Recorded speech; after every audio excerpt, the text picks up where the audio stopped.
How how all religions are equal unless your rascal. భౌతికతలో క్లియర్గా చెప్పాడు, అద్వేష్ట సర్వభూతానాం మైత్తకరుణ ఏవచ నిర్మమో నిరహంకార సమదుఃఖ సుఖక్షమి. నా భక్తుడు ఎలా ఉండాలి, ఎలా ఉంటే నాకు ఇష్టం అంటే కృష్ణుడు చెప్తున్నాడు, అద్వేష్ట సర్వభూతానం, ఎవరిని ద్వేషింపనివాడు, అందరితో స్నేహం కలిగిన వాడు, కరుణ కలిగిన వాడు, దయ కలిగిన వాడు నాకు ఇష్టమైన వాడు. ఇది statement given by Krishna in Bhagavad Gita. మరి బైబిల్లో ఏముందో ఒకసారి చూడండి. యెహోవా దేవుడు చెప్తున్నాడు, మీరు స్వాధీనపరుచుకొనవో జనములు గొప్ప పర్వతాల మీదనేమి, మెట్టల మీదనేమి, పచ్చని చెట్ల కిందనేమి, ఎక్కడైతే తమ దేవతలను పూజించినో ఆ స్థలములన్నింటినీ మీరు బొత్తిగా పాడు చేయవలను. వారి బలిపీఠంలో పడదోసి, వారి విగ్రహం పగలగొట్టి, వారి దేవతా స్తంభం అగ్నితో కాల్చి, వారి దేవతల ప్రతిమను కూలదోసి, వాటి పేర్లు అచ్చట లేకుండా నశింపజేయవలను. వారు తమ దేవతలు చేసినట్టు మీరు మీ దేవుడైన యెహోవాను గూర్చి చేయకూడదు. ఏంటి సార్ ఇది? విగ్రహాల బద్దలు గొడ్డాలు, బలిపీఠాలు కాల్ చేయడాలు, వీడు గాడ్డా గోండాయా?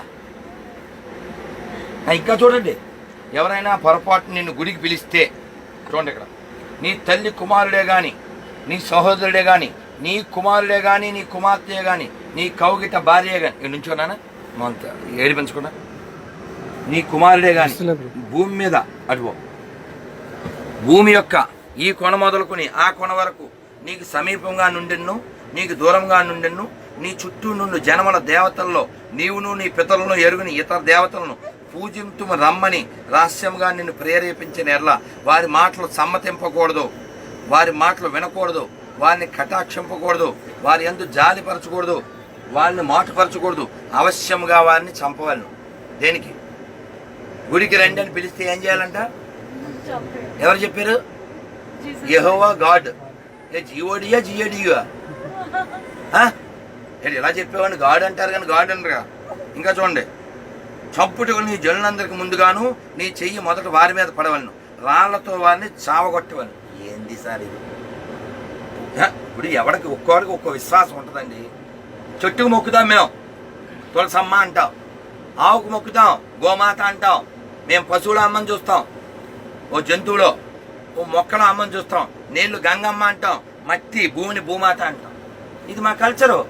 నువ్వు ఏదో ఎవరికో 4 మేకులు కొడితే ఆయన్నే పట్టుకు దేవుడు అంటే అది నీ ఇష్టం, నీ వ్యక్తిగతం, మాకు అనవసరం. మా మీద ఇంపోజ్ ఎందుకు చేస్తావు? Non sense. ఇలాంటి ప్రమాదకరమైన పుస్తకం బ్యాన్ చేయొద్దు.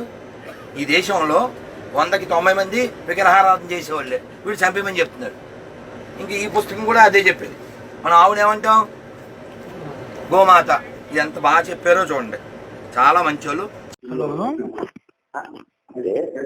హలో, వివాహానికి పిలిచారు, పెళ్లికి రావాలి అని. హరే కృష్ణ. హలో హలో పంతులు గారు. హలో, ఎవరు? నేను ఇందాక గుంటూరు నుంచి ఫోన్ చేశాను, భోజనం చేసి ఫోన్ చేస్తానన్నారు. మీరు విజయ్ విజయ్ కదా? నా పేరు శాంసంగ్. భోజనం అయిపోయింది నాన్న. చెప్పు నాన్న. ఏంటి సార్ మరి మాకు ఇప్పుడు మా మనోభావాలు దెబ్బతిన్నాయండి. మేము చాలా బాధపడుతున్నాం. మీరు ఆ వీడియో పెట్టినప్పటి నుంచి మేము చాలా బాధపడుతున్నాం. ఎందుకంటే మీరు ఆ వీడియోలో మాట్లాడుతూ ఒక మాట, బైబిల్ ని బ్యాన్ చేయాలని అన్నారా లేదా? ఆ అవసరత మీకేం ఏర్పడింది? Point number 1. పాయింట్ నెంబర్ 2 ఏంటంటే, యెహోవా గారి గురించి మాట్లాడుతూ ఆయన జిఓడి గాడ్ అన్నట్టు ఏదో మాట్లాడారు.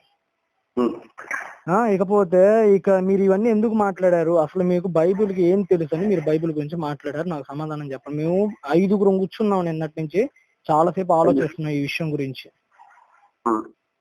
చెప్పండి సార్. మేము లీగల్గా వెళ్ళిపోమంటే లీగల్గా వెళ్ళిపోతాం. నిన్ననే హమారా ప్రసాద్ గారని ఒక ఆయన మీద ఎస్పీ గారికి కేసు పెట్టాం. ఇన్వెస్టిగేషన్ జరుగుతుంది, సుమోటోగా తీసుకున్నారు దాన్ని ఆల్రెడీ. ఆయన ఎంక్వైరీ కూడా తీశారు. మా ముందే ఫోన్ నెంబర్ తీసి ఆయన అడ్రస్ కూడా మాకు ఇచ్చేసారు. చట్టపరంగా చర్యలు తీసుకోమంటే తీసుకుంటాం, మాకైతే నో ప్రాబ్లం. కాకపోతే మా మనోభావాలు దెబ్బతిన్నాయి. మీరు ఇందాక నుంచి మీరు మాట్లాడుతూనే ఉన్నారు కదా, మరి మా వాదన మీరు వినాలిగా. యూట్యూబ్ లో మీరే మాట్లాడి, ఇక్కడ మీరే మాట్లాడతారా? చెప్పండి. మీరు ఫోన్ చేశారు, మీరు ఇచ్చారు, నేనేం మాట్లాడిన ఇందాక ఫోన్ చేయాలా స్టార్టింగ్ లో? సరే చెప్పండి. ముందు ఏం మాట్లాడింది? నేను ఏం చెప్పండి. మీరు చెప్పడం అయిపోయిందా? మీరు చెప్పండి, నేను ఇంకా చెప్పాల్సినవి ఉన్నాయి. మీరు ఏదో మాట్లాడుతున్నారుగా, మాట్లాడండి. అప్పుడు నేనేం మీరు చెప్పడం అయిందా అని అడుగుతా, అంటే మీరు పూర్తి చేసాక నేను అడుగుతా. సరే, ప్రస్తుతానికి చెప్పదలుచుకున్నాయి అయిపోయినాయిలే, కానీ మీరు చెప్పండి ఏం చెప్పదలుచుకున్నారా. మీకు ఆ వీడియోలో చివరి ఒక మాట చెప్పారు, మీరు గమనించారా? చెప్పండి, మీరు ఈ చెప్పండి. దేశానికి క్రైస్తవుల వలన ముస్లింల వలన ఏం ప్రమాదం లేదు, ప్రమాదం అంతా దొంగ హిందువుల వలన అని చెప్పారు. మరి బైబిల్ బ్యాన్ చేయమని మీరు ఎందుకు మాట్లాడారు? మరి ఏం ప్రమాదం లేనప్పుడు ఎందుకు మాట్లాడారు? క్రైస్తవులు ఉన్న ప్రమాదం ఎలా లేదని చెప్పంటే, ప్రతి క్రైస్తవుడు బైబిల్ ఫాలో అవుతారు, ప్రతి ముస్లిం ఖురాన్ ఫాలో అవుతారు. ఏది ఫాలో కాకుండా అడ్డదిడ్డంగా మాట్లాడే వాళ్ళు ఎవరన్నా ఉన్నారంటే అది హిందువులే. ఇప్పుడు ఏమీ తెలియకుండా మాట్లాడతారు. ఈ విషయంలో ఈ దాని విషయంలో ఎందుకు చెప్పాల్సి వచ్చిందంటే, చెప్పండి. మేము విగ్రహాలకు పూజ చేస్తాం. అవును, అది మా సాంప్రదాయం. ఓకే, మాకు తెలుసు. మీరు ఎలివేటెడ్ సోన్స్ కాబట్టి మీరు పూజ చేయరు, ఎందుకంటే ఏమాత్రుడు చెప్పారు కాబట్టి. అది మీ అభిప్రాయం, అవునా? ఇక్కడ 90% మంది 80% మంది అంత విగ్రహాలకు పూజ చేసేవాళ్ళు. మరి ఇలా భూమి మీద ఈ కొన నుంచి ఆ కొన వరకు ఇలా విగ్రహాలు పూజ చేసే ప్లేసులు ఉంటే ధ్వంసం చేయమని అంటే, మరి అది సొసైటీలో ఎంత ప్రమాదకర విషయం. సరే సరే, ఇప్పుడు నేను మాట చెప్తాను.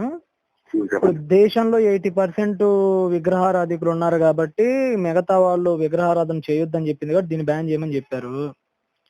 మరి ప్రపంచంలో అత్యధికంగా క్రైస్తవులు ఉన్నారు. మరి మేమే ఎక్కువ పర్సెంట్, క్రైస్తవులు ఎక్కువ పర్సెంట్ ఉన్నప్పుడు మరి మాకు వ్యతిరేకమైన కార్యక్రమాలు మీ గ్రంథాల్లో చేయనప్పుడు మరి మీది బ్యాన్ చేయవద్దా? మరి ప్రపంచ వ్యాప్తంగా మొత్తం మీద కలిపి ఆలోచించండి. Point number 1. మీరు అలా అయితే మరి ముస్లిం దేశాల్లో ఏం చేస్తారు? ఎవరు? మీ ముస్లిం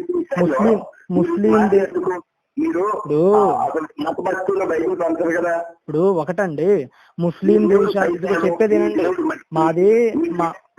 మాది all India true Christian council, మాకు దుబాయ్ లో కూడా ఉన్నాయి, కువైట్ లో కూడా ఉన్నాయి, ప్రపంచ వ్యాప్తంగా అనేక అరబ్ కంట్రీస్ లో మేము సువార్త పరిచయాలు చేస్తూనే ఉన్నాం ఈ రోజు కూడా.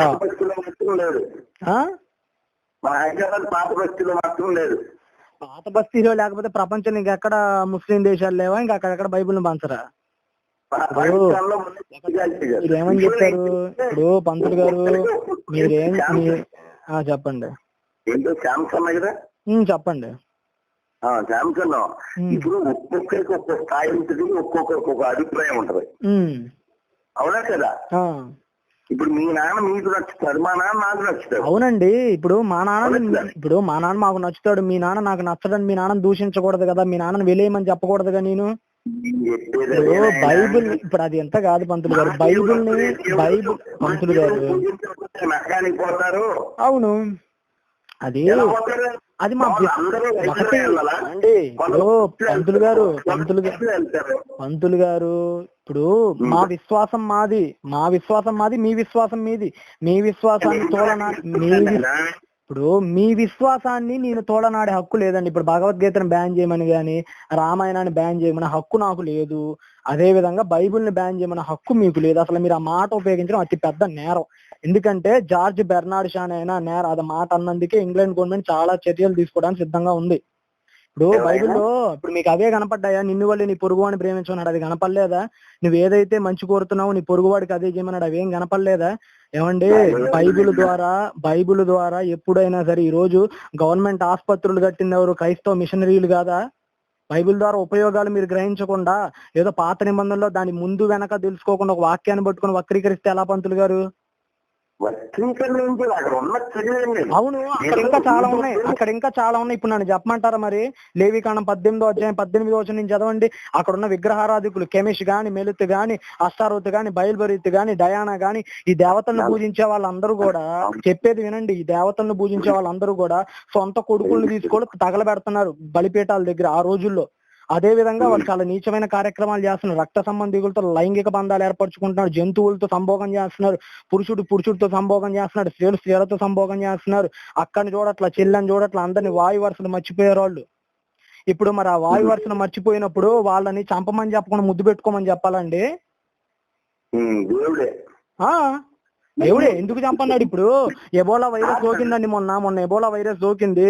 మరి వాళ్ళని అలాగే బతకనిచ్చి మీ ఇంట్లో కూర్చోబెట్టుకుంటే మీరు కూర్చోబెట్టుకుంటారా? ఆ వ్యాధిగ్రస్తుని, మీకు రావ రోగాలు? మరి ఏం చేయాలి? దేవుడు, నేను ఇప్పుడు ప్రశ్న, నువ్వు చక్కగా శాంసన్ అని పేరు పెట్టుకున్నావు, నువ్వు నిజమైన క్రైస్తవుడు. కానీ నాకే ఒకతను ఈ వాట్సాప్ దీన్ని ఏమంటారు మెసెంజర్ లో పరిచయం, పేరు శివగంగాధర్. చెప్పండి. అంటే నమ్మనన్నారు. ఏంటి? సరే, అతని పేరు శివగంగాధర్. జీసస్ ని నేను నమ్ముకున్నా అన్నాడు. మంచిది. మరి చూడు అన్నా, చూడు దేవుడు కాదన్నాడు.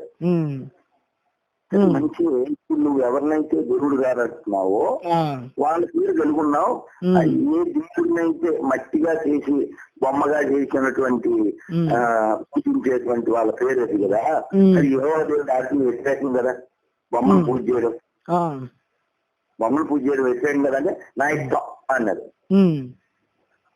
ఇప్పుడు ఒకటే పంతులు గారు, ఇప్పుడు ఆ వ్యక్తి ఒక మాట అన్నాడంటే ఆడి వ్యక్తిగతంగా మీరు చర్యలు తీసుకుంటే తీసుకోండి. ఇప్పుడు మీ విగ్రహాలను తిడితే విగ్రహాలను తిట్టోడు మీద కేసులు పెట్టుకోండి, నో ప్రాబ్లం, మేము కూడా దాన్ని సమర్థిస్తాం.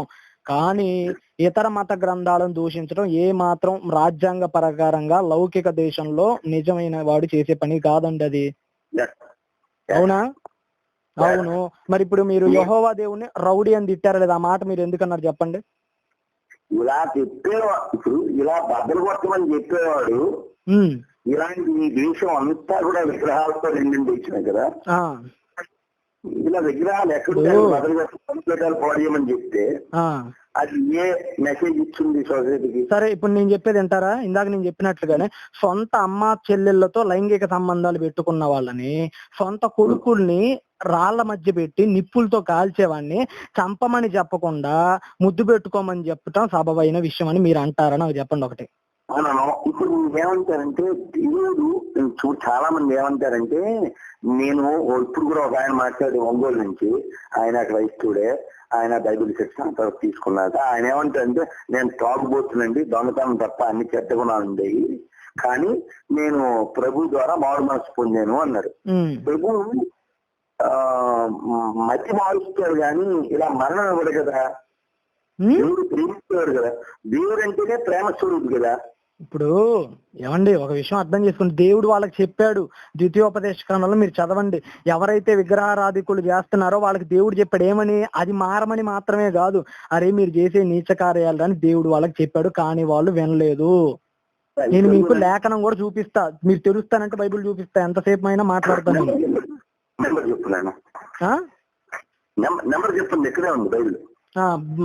బైబిల్ అక్కడే ఉందా? సరే, ఒకసారి మీరు బైబిల్లో ద్వితీయోపదేశకాండం ఉంటుంది చూడండి.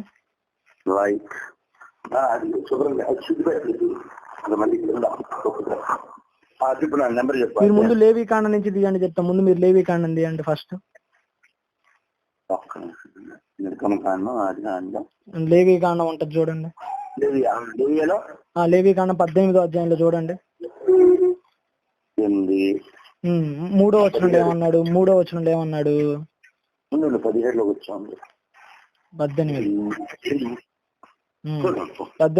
ఏమన్నాడు పంతులు గారు? మీరు నివసించిన ఐగుప్తు దేశపు ఆచారముల చొప్పున మీరు చేయకూడదు, నేను మిమ్మల్ని రప్పించుచున్న కనాను దేశపు ఆచారముల చొప్పున మీరు చేయకూడదు. అంటే కనాను దేశపు ఆచారాల చొప్పున మీరు చేయకూడదు అని అన్నాడు. ఇవి ఎందుకు చేయకూడదు అన్నాడు? కింద మీరు 6వ వచనం చూడండి. మీలో ఎవరును తమ రక్త సంబంధుల మానాచారమును తీయుటకు వారిని సమీపింపకూడదు. అంటే ఏంటి? రక్త సంబంధులు అంటే ఎవరు? అక్క గాని తమ్ముడు గాని వీళ్ళందరూ కూడా రక్త సంబంధులే కదా. అంతే కదా. 9వ వచనంలో ఏమన్నాడు? నీ సహోదరి మానాఛాదం అనగా ఇంటిలో పుట్టినదేమి, వెలుపల పుట్టినదేమి, నీ తండ్రి కుమార్తె యొక్కనైనను నీ తల్లి కుమార్తె యొక్కనైనను మానాఛాదమును తీయకూడదు. అంటే నీ చెల్లిని జరపకూడదని చెప్తున్నాడు. 12వ వచనం కనుక చదివితే నీ తండ్రి సహోదరి మానాఛాదమును తీయకూడదు, అంటే ఆ మేనత్త మానాఛాదమును తీయకూడదని చెప్పాడు. అంతేకాదు 21వ వచనం నుంచి కనుక చూస్తే, నీవు ఏ మాత్రమును నీ సంతానమును మెలుకు నిమిత్తం అగ్నిగుండమును దాటనీయకూడదు. మెలకు అంటే అక్కడ ఉన్నటువంటి ఒక దేవత, అమ్మోనీయుల దేవత. కింద ఫుట్ నోట్ లో ఉంటుంది చూడండి, అమ్మోనీయుల దేవత ఆమె నిమిత్తము అగ్నిగుండం దాటనీయకూడదు. తర్వాత 22లో స్త్రీ శయనము వలె పురుష శయనము చేయకూడదు. అంటే ఏంటి? స్త్రీ శయనం వలె పురుష శయనం అంటే గేస్ అంటారు. పురుషుడితో పోతున్నారు. అలా మీరు చేయకూడదు. 23 ఏ జంతువునందరూ నీ స్ఖలనము చేసి దాని వలన అపవిత్రత కలగజేసుకోనకూడదు. అంటే జంతువులతో మీరు పోకూడదు నాయన, చాలా తప్పని చెప్తున్నాడు. చెప్పి 24వ వచనంలో ఏమన్నాడు? వీటిలో దేని వలనను అపవిత్రత కలుగజేసుకోనకూడదు. నేను మీ ఎదుట నుండి వెళ్ళగొట్టుచున్న జనములు వాటన్నిటి వలన అపవిత్రులైరు. వేటన్నిటి వలన? పైన మీకు ఏవైతే చెప్పానో వాటన్నిటి వలన. అంటే చెల్లితో పోతున్నారు, తల్లితో పోతున్నారు, మేనతతో పోతున్నారు, ఇష్టం వచ్చిన వాళ్ళతో వదినతో అనుభవిస్తున్నారు. అంతేకాదు పురుషులు పురుషులతో పోతున్నారు, స్త్రీలు స్త్రీలతో పోతున్నారు. ఇది జాలదన్నట్టు చివరికి జంతువులతో కూడా సెక్స్ చేసే దారుణమైన పరిస్థితులు వాళ్ళని ఏర్పడ్డాయి. ఇప్పుడు మరి వీళ్ళని ఏం చేయమంటారు చెప్పండి. మరి ఇప్పుడు HIV AIDS ఎందుకు వస్తుంది పంతులు గారు? ఒక మనిషి అక్రమ సంబంధాలు పెట్టుకోబట్టే కదా. మరి ఈ రోజుకి మందు ఉందా HIV AIDS కి? చెప్పేది పంతులు గారు, ముందు మీరు చెప్పేదేనండి. HIV AIDS కి ఈ రోజు మందు ఉందా? లేదు. మరి జంతువులతో పోతే మరొక వైరస్ వచ్చింది. ఆ వైరస్ కి మరి మందు కనిపెట్టగలుగుతారు? ఆ రోజుల్లో ఏ శాస్త్ర పరిజ్ఞానం అందుబాటులో లేని ఆ రోజుల్లో కనిపెట్టలేరు. మరి ఆ వైరస్ మొత్తం విస్తరించి సమాజాన్ని మొత్తాన్ని శ్మశానంగా మరితే బాధ్యత ఎవరిదండి కదా? మరి ఇప్పుడు ఈ వైరస్ గనక ప్రపంచం మొత్తం వ్యాపించి భారతదేశం నుంచి మొత్తం అమెరికా, జపాన్ వరకు వెళ్ళిపోతే అందరూ చచ్చిపోతారా? చచ్చిపోరా? ఇక్కడ ప్రాబ్లం వస్తుందా? ఏమండి, ఒకటి చెప్పేది నేను అనేది వైరస్ పాకుతుందని చెప్తున్నా. భారతదేశంలో అలా ఉందని నేను చెప్పట్లా. వైరస్ వచ్చేస్తుంది. ఇప్పుడు ఎబోలా ఎక్కడ పుట్టిందండి? ఎక్కడో ఆఫ్రికాలో ఉన్న, ఇప్పుడు ఒకటి ఆఫ్రికాలో నైజీరియా ప్రాంతంలో ఎబోలా పుట్టింది. పంతులు గారు ఒకటి చెప్పండి, ఎబోలా ఎక్కడ పుట్టిందండి? ఆఫ్రికా దేశాల్లో నైజీరియా ప్రాంతాల్లో పుట్టింది. అవునా కదా? అదే నేను అంటుంది. అది హైదరాబాద్ కి మన ఆంధ్రప్రదేశ్ కి ఎలా వచ్చింది? ఎవడో ఒకడు మోసుకురాబట్టేగా. మరి అలాగనే మధ్యప్రాచ్యంలో కూడా ఒకవేళ పుడితే అసలు అది భూమికి మధ్యలో ఉండే ప్రాంతం ఇజ్రాయెల్ అన్నది. భువనపు నాభి అంటారు దాన్ని. సరిగ్గా మధ్యధరా ప్రాంతం పక్కనే మధ్యధరా సముద్రం పేరు వచ్చింది. అది మధ్యలో ఉండిద్ది కాబట్టి సముద్రానికి దాని పక్కనే ఇజ్రాయెల్ ఉంటది. అంటే మన బాడీకి బొడ్డు ఎలాగో మొత్తం భూ ప్రపంచానికి ఇజ్రాయెల్ అలాగా. ఇప్పుడు ఏంటండి భువనపు నాభి అని దాన్ని అంటారు. అంటే దాని అర్థం ఏంటంటే భూమికి నాభిలాగా ఉంది అని అర్థం. బైబిల్లో అది నట్ట నడుమున అని ఉంటది. హెస్కేల్ గ్రంథంలో భూమికి నట్ట నడుమున నివసించు జనుడు అని ఉంటది.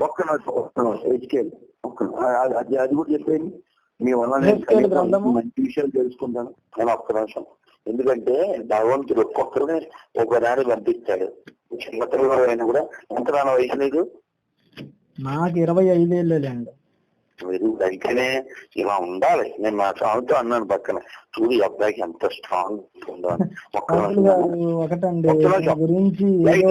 ప్లీజ్ ఇది పూర్తవును ఒక్క నిమిషం. లోక ఇదేంటి హెచ్కేల్ ఎక్కడ వచ్చింది? హెచ్కేల్ అధ్యాయం చెప్పి నాన్న ఏంటండి హెచ్కేల్. ఇప్పుడు నువ్వు చెప్పిన బోనపు నాభి, మా నాభి గురించి చెప్పమంటారా? బోనాభి అన్నావు, అది పేరు చెప్తాన్నావు. భూమికి నట్ట నడుమున అని ఉంటదండి అక్కడ. నేను అనేది ఏ అధ్యాయం అని హెస్కేల్ గ్రంథాన్ని మీరు ఒకసారి అలానే వెయిట్ చేస్తారా? ఒక్క నిమిషం అలాగనే ఉండండి, చెప్తాను. నాకు నేను మెడిసిన్ వేసేసుకుంటాను. మీరు ఎక్కడండి అసలు మీరు ఉండేది? పంతులు గారు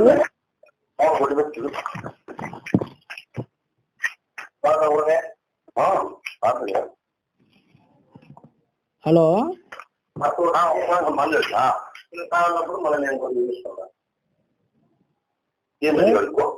ఎవరండి మాట్లాడేది? ఎవరు?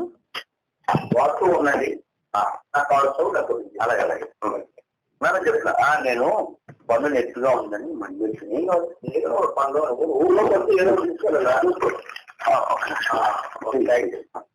చెప్పండి. పంతులు గారు మీరు ఎవరితో మాట్లాడుతున్నాడు? ఎవరో వచ్చారులే, వాళ్ళకి ఏదో మామూలుగా ఎక్కడ ఉంటారు పంతులు గారు? నేను తిరుగుతూ ఉంటాను, తిరుపతిలో ఉంటూ ఉంటాను. తిరుపతిలో ఉంటున్నారా మీరు?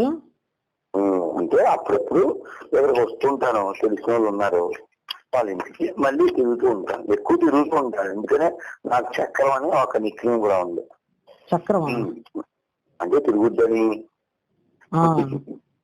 నాకు చెప్పండి, నెంబర్ చెప్పండి రాస్తా. యెహెజ్కేలు 38:12. యెహెజ్కేలు 38:12.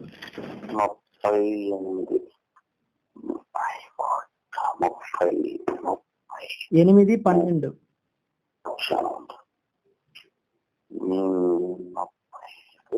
38:12. ఏమన్నాడు? వారిని దోచుకొని కొల్ల సొమ్ముగా పట్టుకొనుటకై పూర్వము పాడై మరలా నివసింపబడిన స్థలము మీదకి తిరిగిపోయినను ఆయా జనములలో నుండి సమకూర్చబడి, ఏమండి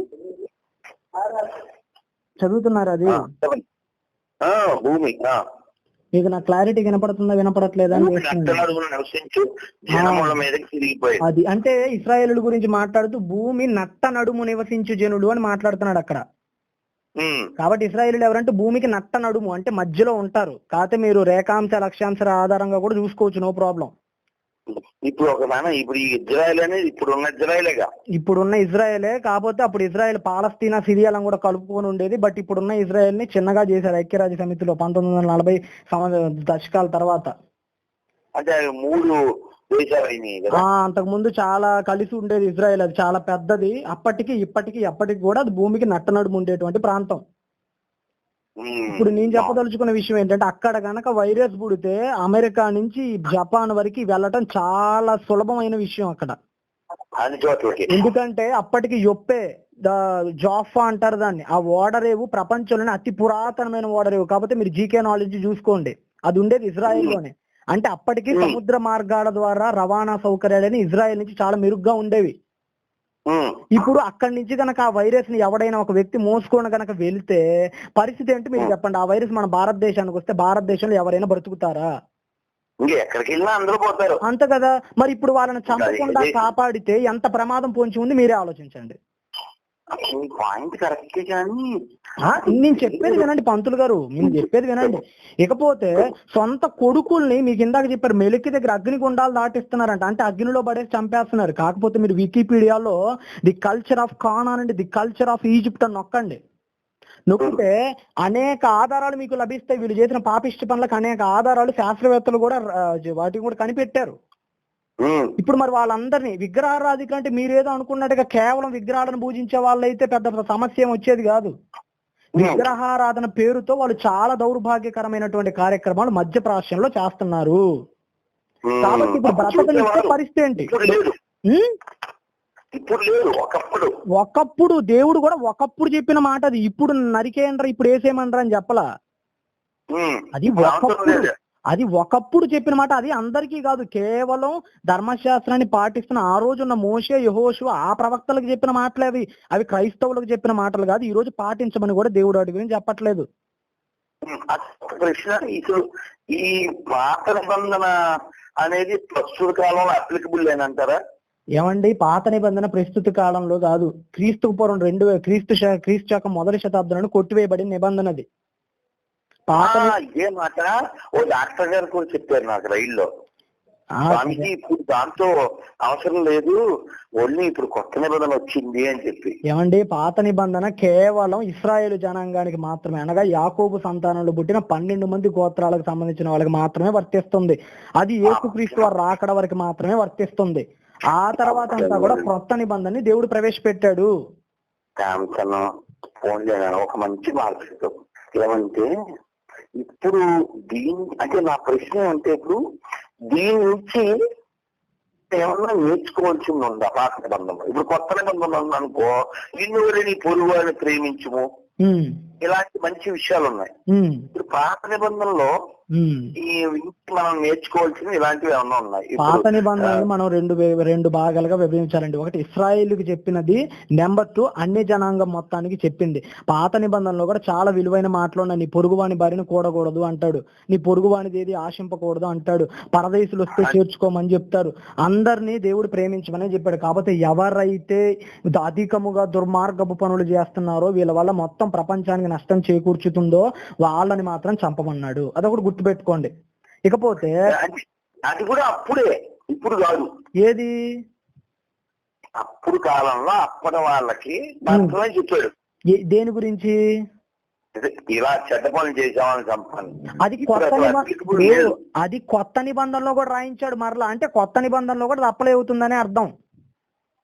మరి ఇప్పుడు కొత్త నిబంధనలు ఎక్కడ ఉంది అది కూడా చెప్పండి. క్రొత్త నిబంధనలు అసలు మొత్తం నిండి ఉంది అదండి. నిన్ను వల్లే నీ పొరుగు వాడిని ప్రేమించనే మాటలతోనే క్రొత్త నిబంధన మొత్తం నిండి ఉంటది. నేను అదే అంటే ఇప్పుడు ఇందులో సామెతల్లో ఎంతో మంచి మాటలు ఉంటాయి. ఎవరు కాదన్నారు ఏమండి, ఎవరికి ఇదిగో ఎవరికి ఏది చెప్పారో అదే చెయ్యాలి.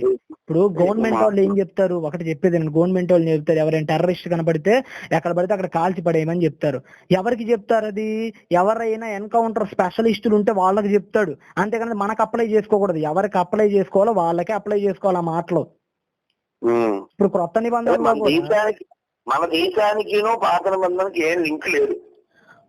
అసలు మన దేశానికే కాదు, ప్రపంచంలో ఉన్న ఏ దేశానికి అక్షరార్థంగా పాత నిబంధన లింక్ లేదు, ఒక్క ఇస్రాయేలు దేశానికి తప్ప.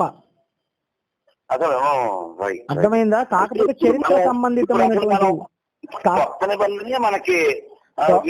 కొత్త నిబంధన విలువైందని కాదండి. ఇప్పుడు ప్రామాణికంగా దేవుడు చేసిన నిబంధన కొత్త నిబంధన. అది క్రీస్తు వచ్చిన తర్వాత నుంచి ప్రపంచం మొత్తానికి అప్లై చేస్తున్నాడు. కానీ మీకు మాట చెప్తాను వినండి, మత్తయి సువార్త నుంచి యోహాను సువార్త వరకు యేసుక్రీస్తు వారు ఏ ఒక్క విగ్రహాన్ని తిట్టినట్టు గాని, ఏ ఒక్క విగ్రహారాధికుని చంపమన్నట్టు గాని ఒక్క రిఫరెన్స్ కూడా మీకు బైబిల్లో కనపడదు. కొత్త నిబంధనలు ఎక్కడా కనపడదు. అదే అంటున్నాను నాన్న. నాకు డాక్టర్ గారు రైల్లో కలిసిన ఆయన కూడా ఇదే మాట చెప్పారు. మరి ఒక ప్రశ్న అడిగినా చెప్పండి, మీరు ఏ ప్రశ్న అడిగినా నేను చెప్తాను. ఇప్పుడు దాంతో మనకు పని లేదు అంటున్నారు. ఓన్లీ అది ఇజ్రాయెలు ఆ కానాన్ దేశం వాళ్ళకి అంటున్నారు. ఇప్పుడు దాని పెంచింగ్ వల్ల మనకు లాభం ఏంటి? దానివల్ల లాభం ఏంటంటే ప్రపంచ చరిత్ర అర్థమైందండి. ఎందుకంటే ప్రపంచాన్ని పరిపాలించిన 4 మహా సామ్రాజ్యాలు. నెంబర్ 1 బబులోన్ సామ్రాజ్యం, మాదీయ సామ్రాజ్యం, గ్రీకు సామ్రాజ్యం, రోమా సామ్రాజ్యం. ఇప్పుడు ఈ అష్షూరు సామ్రాజ్యం, ఈజిప్ట్ సామ్రాజ్యం, వీటన్నిటి గురించిన చరిత్ర అంతా పాత నిబంధనలోనే ఉంటది. ఈ రోజుకి పాత నిబంధన ఉంది కాబట్టే ప్రపంచ చరిత్ర అంటే ఏంటో ప్రపంచానికి అర్థమైంది. లేకపోతే అసలు అర్థమయ్యేది కూడా కాదు. Point number 1. పాయింట్ నెంబర్ 2 ఏంటంటే, వచ్చినటువంటి యేసుక్రీస్తే పాత నిబంధనలో ప్రవచించిన మెస్సియా అని తెలియాలంటే పాత నిబంధన ఖచ్చితంగా ఉండి తీరాలి. అంతేలే. ఎలా అంటే ముందు విషయం తెలియకపోతే తర్వాత కనెక్ట్ ఎలా అవుతుంది? మంచి మాట అన్నారు పంతులు గారు, అది నేను అనేది.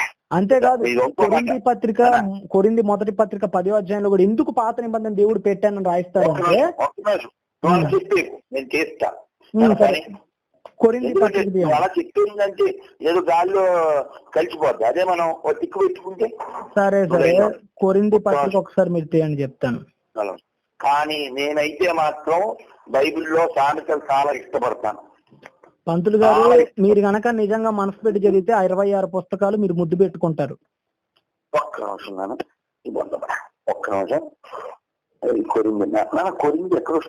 కొరింది అంటే అది అపోస్తుల కార్యాలు ఇవన్నీ దాటిన తర్వాత క్రొత్త నిబంధనలో వస్తది.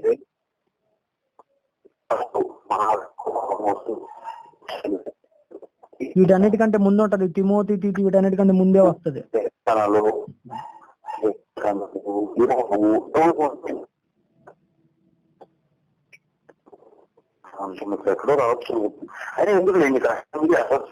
అవసరమైతే మీ ముందు రాసుకోండి, తర్వాత ఇంటికి వెళ్ళిన తర్వాత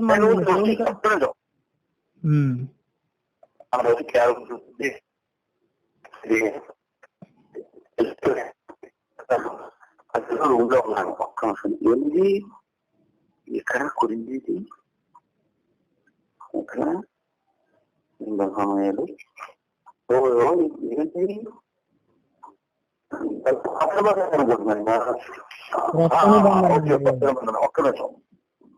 పంతులు గారు, బైబిల్లో ఏ పుస్తకం ఎక్కడ ఉందో మాట్లాడతాం. 146 చెప్తాను. ఒక్క నిమిషం.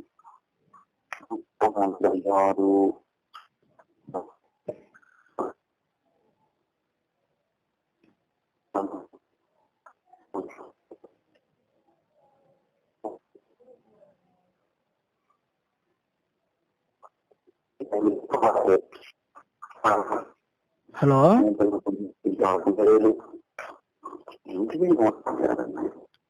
పంతులు గారు. సరే పంతులు గారు, మాట చెప్తానేమో అనుకోమాకండి. బైబిల్లో ఏ పుస్తకం ఎక్కడుందో కూడా అంతగా అవగాహన లేకుండా బైబిల్ గురించి ఎలా మాట్లాడాలనిపించింది సార్ మీకు? మా వాళ్ళకి గడ్డి పెట్టండి. ఇప్పుడు సార్ మీ వాళ్ళకి గడ్డి పెడితే మేము అంటాం చెప్పండి.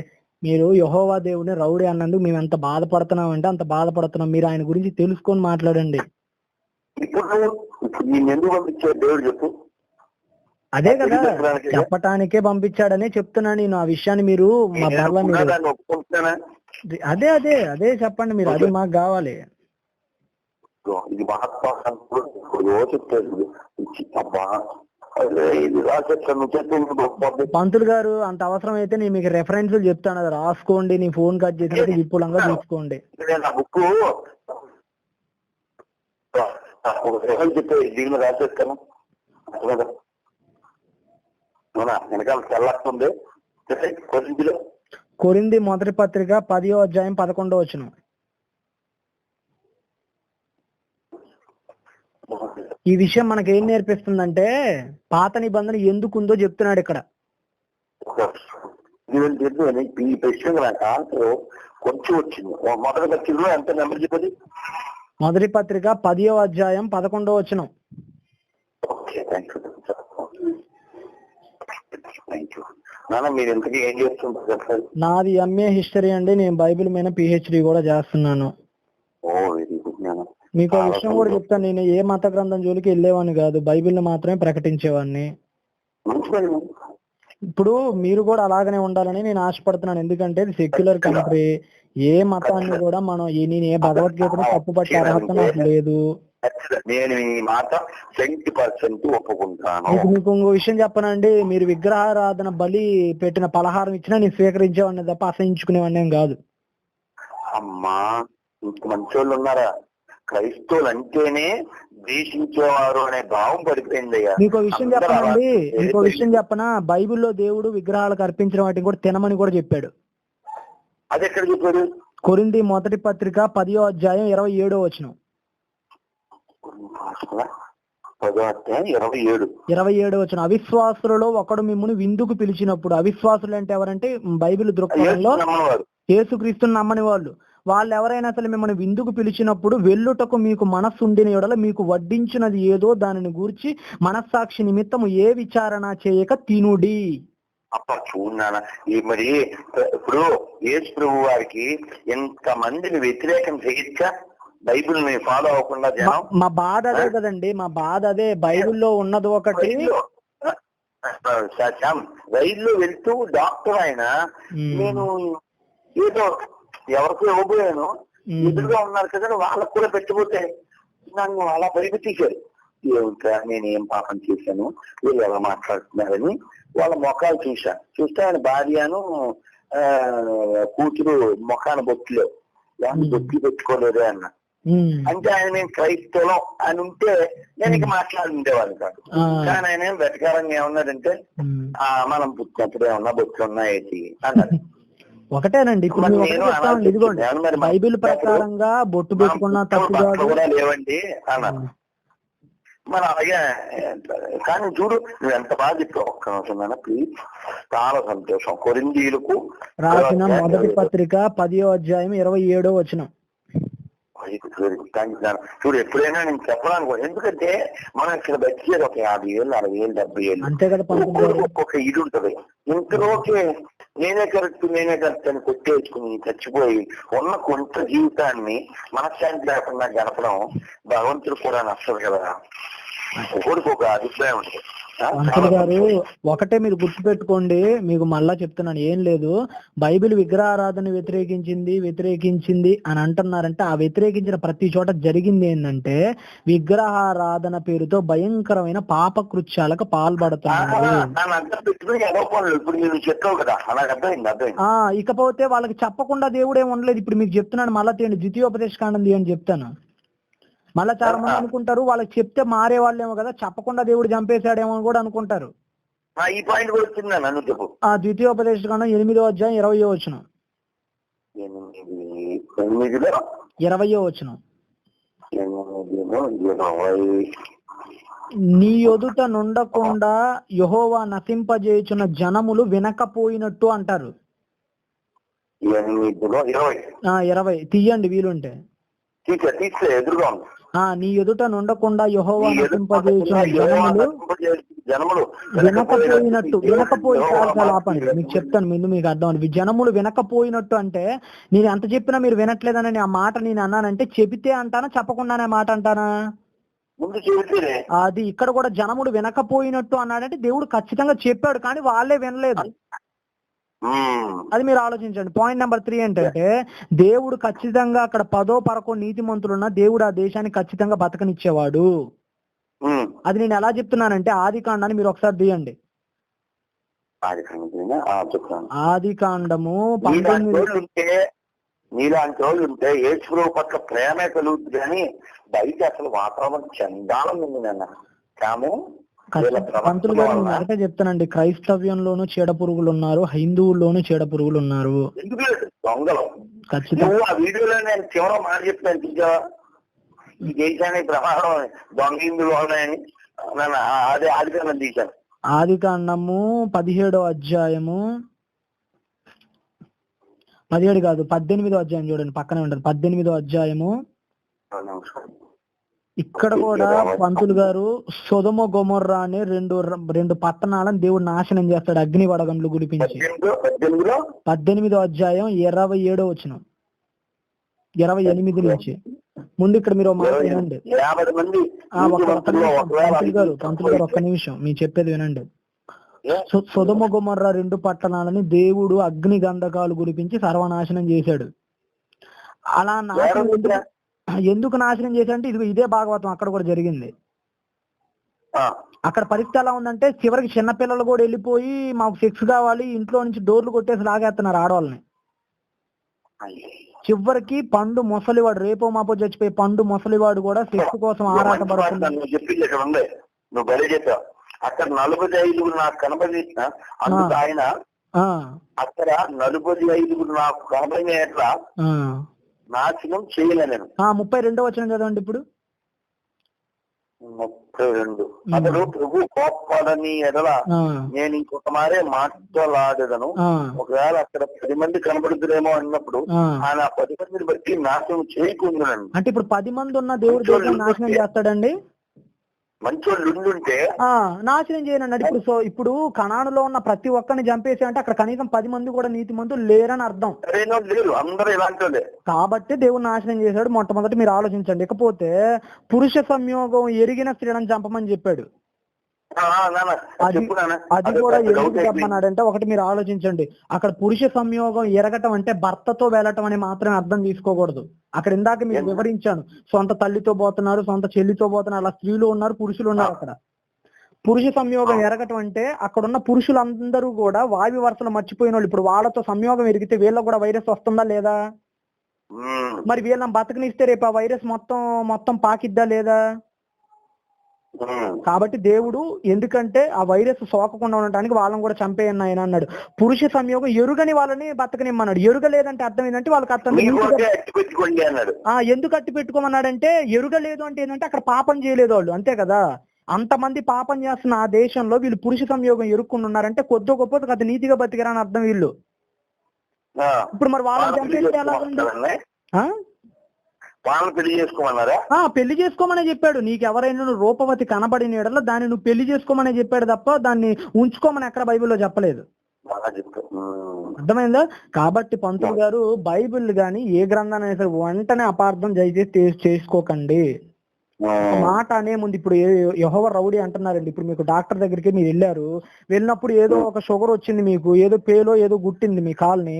ఒకవేళ ఆ కాలు మొత్తం తీయకపోతే మీరు చచ్చిపోతారని చెప్పి ఆపరేషన్ చేసి కాలు ఒక్కటి తీశారు. ఇప్పుడు అతని వైద్యుడు అంటారా ఉగ్రవాదం అంటారా? మీరే చెప్పండి. వైద్యుడు అంటే ఎందుకంటాం? మరి ఏ కాలు తీసేశాడని ఉగ్రవాదం నువ్వు ఎందుకు అనట్లేదు అంటే మొత్తం శరీరాన్ని బతకనిస్తున్నాడు కాబట్టి వైద్యుడు అంటున్నావు. ఇది నీకు అర్థమైతే ప్రపంచం మొత్తం బ్రతకాలంటే ఆ చిన్న చీడ పురుగులైన కణాన్ని చంపాలి. అప్పుడు ఈయన కూడా వైద్యుడని అనాలి తప్ప ఉగ్రవాదాన్ని ఎలా అనగలుగుతాం? కాబట్టి పంతులు గారు మీరు మీకు ఒక విషయం చెప్పండి, నేను ఒక హిందూ కుటుంబంలో నుంచే మారాను. భారతదేశంలో హిందువులు కాని వాళ్ళు ఎవరు? నేను చెప్తున్నా, నా పేరు అసలు పేరు గణేష్ అండి. నా పేరు గణేష్, నా పేరు గణేష్. నేను ఎప్పటికి కూడా హైందవుల్ని వ్యతిరేకించేవాడిని కాదు, హిందూ మత గ్రంథాలను తోలనాడేవాడిని, అంతకంటే కాదు. నేను నాకు యేసుప్రభు ప్రేమ నచ్చింది, ఆయన చూపించిన ప్రేమ తత్వం నాకు నచ్చింది. అది నచ్చి గణేష్ అనబడే నేను శాంసన్ గా క్రైస్తవ్యానికి వెళ్ళాను. చూసావా, నాకు నాళ్ళకి ఒక్క సరైనోడు దొరికారా? ఒక్కరు కూడా నీలాంటి వాడు లేడు. అందరూ అర్థంగా మాట్లాడారు నాతో. ఇప్పుడు నువ్వు చూడు, నువ్వు ఎంత పద్ధతి కలిగిన వాడు అంటే, నువ్వు మతి మార్చుకున్నావు, మార్గాన్ని మార్చుకున్నావు, దానికి తగ్గట్టు పేరు మార్చుకున్నావు. ఏమండి, భారతదేశం పేరు బైబిల్లో కూడా ఉంది, హిందూ దేశం పేరు బైబిల్లో కూడా ఉంది. ఎస్తేరు గ్రంథం 1వ అధ్యాయం 1వ వచనం. ఎస్తేరు గ్రంథం 1వ అధ్యాయం 1వ వచనం. అసలు మీకు పాయింట్ చెప్తాను, భారతదేశానికి తెలియని భారతదేశ చరిత్ర కూడా బైబిల్ చెప్పింది. 1వ అధ్యాయం 1వ వచనం. ఇండియా చాలా మంచి విషయం. నాకు నువ్వు ఎందుకు నచ్చావంటే, నీ దగ్గర నీతి ఉంది. చాలా మంది నాతో చాలా చండాలంగా మాట్లాడారు. వారి పేరేమో శివగంగాధర్, వారి పేరేమో నారాయణ, వారి పేరేమో రాధాకృష్ణ, వారి సర్టిఫికెట్ లో హిందువు, నా పేరు చూస్తే హిందువు. నేను ఎలా, నువ్వు నమ్మేదాన్ని బట్టి నీ పేరు ఉంటే దాన్ని తగ్గ న్యాయం చేస్తావు. ఇప్పుడు షేక్ మౌలానా అంటే వాడు ముస్లిం అని తెలుస్తుంది, చిదంబర శాస్త్రి అంటే వాడు హిందూ అని తెలుస్తుంది. నువ్వేమో సుబ్రహ్మణ్యం, గణేష్, అయ్యప్ప, వెంకటేశ్వర అని తీసుకొచ్చింది నేను క్రైస్తవుని అంటావు. మరి నువ్వు మోసం చేసుకుని ప్రభువుని కూడా మోసం చేస్తే, సొసైటీని మోసం చేస్తే నువ్వు ప్రభువుకి ఎలా దగ్గర అవుతారంటే నా ఇష్టం అంటారు. మీరు ఒకవేళ అది మీ జీవితంలో నిజంగా జరిగితే మీరు అన్న మాట మంచి మాటే. ఒకటి, మీరు ఎస్తేరు గ్రంథం 1వ అధ్యాయం తీసారా ఒకసారి? యోబు గ్రంథాలు పక్కనే ఉంటది చూడండి. యోబు గ్రంథాన్ని ముందులో ఉంటది చూడండి.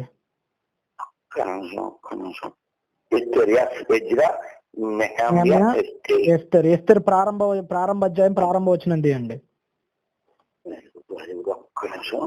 ఇది చాలా పెద్దది, పార్ది నా బుక్. నాకు ఇది ఇంత పెద్దది, అంతే చిన్న అక్షరాలు. నా చిన్నగానే ఆ రెండు గుర్తించారు.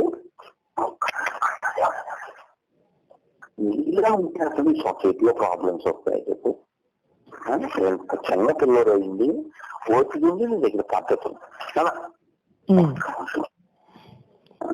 పంతులు గారు. అంత దూరం వెళ్ళకండి, వెనక్కి వచ్చేసేయండి. బాగా యోగుకి ముందు ఉంటది చూడండి. ఎజ్రా దాటాలి. ఎజ్రా, నెహమ్యా 2 దాటండి. నెహమ్యా కూడా దాటాలి.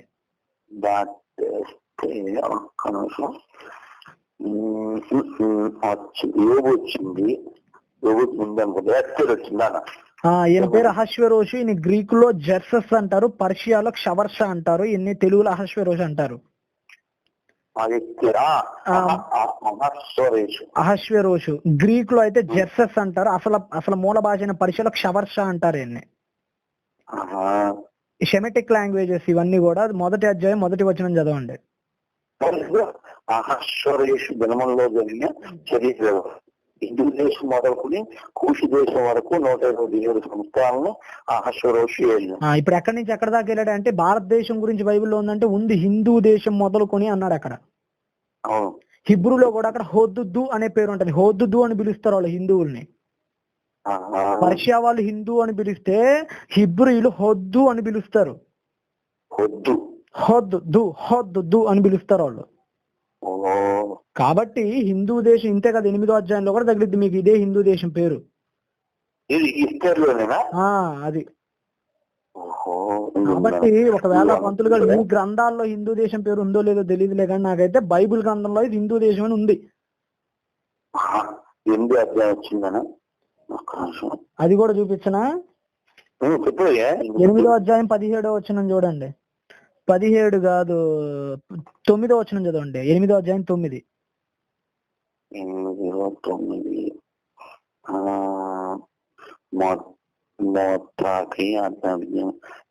మళ్ళీ యూదులకు హిందూ దేశం మొదలుకుని కూషి దేశం వరకు వ్యాపించింది. కూషి దేశం అంటే ఈ రోజు ఉన్నటువంటి ఈజిప్ట్ కింద ఉన్నటువంటి ఇథియోపియా అనే కూషి దేశం అంటారు. ఇథియోపియా కూష్ అంటారు. హిందూ దేశం అంటే భారతదేశం అంటారు. అర్థమవుతుందా? బబులోను అంటే ఇరాక్ అంటారు, పర్షియా అంటే ఇరాన్ అంటారు, అరామి అంటే సిరియా అంటారు, అరామ్ నహరాయి అంటే మెసపోటేమియా అంటారు, ఐగుప్త్ అంటే ఈజిప్ట్ అంటారు, లిబియా అంటే ఇప్పుడు ప్రస్తుతానికి లిబియా వస్తది. బాగుంది. అర్థమవుతుందా పంతులు గారు? కాబట్టి హిందూ దేశం అంటే క్రీస్తుకు పూర్వం 500 ఏళ్ల క్రితం మాదీయ పారసీక సామ్రాజ్యానికి పితామహుడైన సైరస్ ద గ్రేట్ యొక్క వంశస్థం నుంచి వచ్చిన వాడే. మొట్టమొదట పంతులు గారు నేను చెప్పేది, మొట్టమొదట హిందూ దేశానికి దండెత్తి జయించిన విదేశీ రాజు ఎవరు అని నొక్కండి అవసరమైతే నెట్లో. మొట్టమొదటిసారిగా భారతదేశం పైకి దండెత్తి జయించిన మొట్టమొదటి విదేశీ రాజు ఎవరు అని మీరు కొడితే మీకు వచ్చే ఆన్సర్ ఏంటో తెలుసా? కోరెషు, సైరస్ ద గ్రేట్ అంటే వస్తుంది మీకు ఆన్సర్. పంతులు గారు, ఈ సైరస్ గురించి, ఈ కోరెష్ గురించి కూడా బైబిల్లో దేవుడు ఎప్పుడో రాయించాడు. కోరెష్ అని ఆయన పుట్టక ముందే రాయించాడు, కోరేషు అని ఆయన పుడతాడని బైబిల్లో. పంతులు మీరు బాగా వినండి పంతులు గారు, ఇరాన్ దేశ జాతిపిత గాని భారతదేశం మీదకి దండెత్తి గెలిచిన మొట్టమొదటి విదేశీ రాజు గాని, ఈ రెండు ప్రశ్నలకు ఏకైక సమాధానం కోరెషు లేకపోతే సైరస్ అంటారు ఆయన ఇంగ్లీష్ లో. ఈయన పుట్టింది క్రీస్తుకు పూర్వం 5వ శతాబ్దంలోనే, కానీ ఈయన పుడతాడని ఈయన పుట్టక 150 సంవత్సరాల క్రిందటే బైబిల్లో రాసాడు పేరు పెట్టి మరి. బాగుంది, రామానుజాచార్యుల గురించి రాసినట్టు బాగుంది. కాబట్టి ఈయన ఎవరో ఒక దేశానికి సంబంధించినోడు కాదు, ప్రపంచాన్ని పరిపాలించిన చక్రవర్తి. అంటే ప్రపంచం మొత్తానికి తెలిసి ఈయన. సైరస్, ఇంగ్లీష్ లో సైరస్ అంటారు, సైరస్ ద గ్రేట్. ఈ రోజుకి ఆయన సమాధి ఉంది. ఆయన ఇరాన్ దేశానికి జాతిపిత కూడా. ఇప్పటికి ఈ రోజుకి కూడా భారతదేశానికి జాతిపిత గాంధీ గారు ఎలాగో ఇరాన్ దేశానికి జాతిపిత సైరస్ గారు. భారతదేశాన్ని ఒప్పుకోను కానీ నేను, పర్లేదు అది మీ వ్యక్తిగత విషయం, నేను దాని విషయంలో ఏమనలే గానీ. ఒక్క నిమిషం, నువ్వు చాలా విలువైన విషయం చెప్పావు. ఒక్కసారి నువ్వు ఇప్పుడు ఆ లిబియా తప్ప అన్ని మారిపోయాయి, అందుకని ఒక్కసారి నువ్వు ఆ పేర్లు చెప్పాలా? ఆ దేశాలు ఇప్పుడు పాతలు కొత్త చెప్పావు కదా, నువ్వు ఆ పేరు చెప్పే లేకపోతే వేస్ట్ ఎంతసేపు మాట్లాడింది. అరామి అంటే సిరియా. సిరియా ఆ తర్వాత సిరియా అని కూడా బైబిల్లో ఉంది దానికి. ఓకే, నెక్స్ట్ ఇంకోటి చెప్పావు. తర్వాత అరామ్ నహరాయి అంటే మెసపోటేమియా. మెసపోటేమియా అంటే మెసాహపోటేమియా అని అర్థం, అనగా 2 నదుల మధ్య ఉండే ప్రాంతం అని.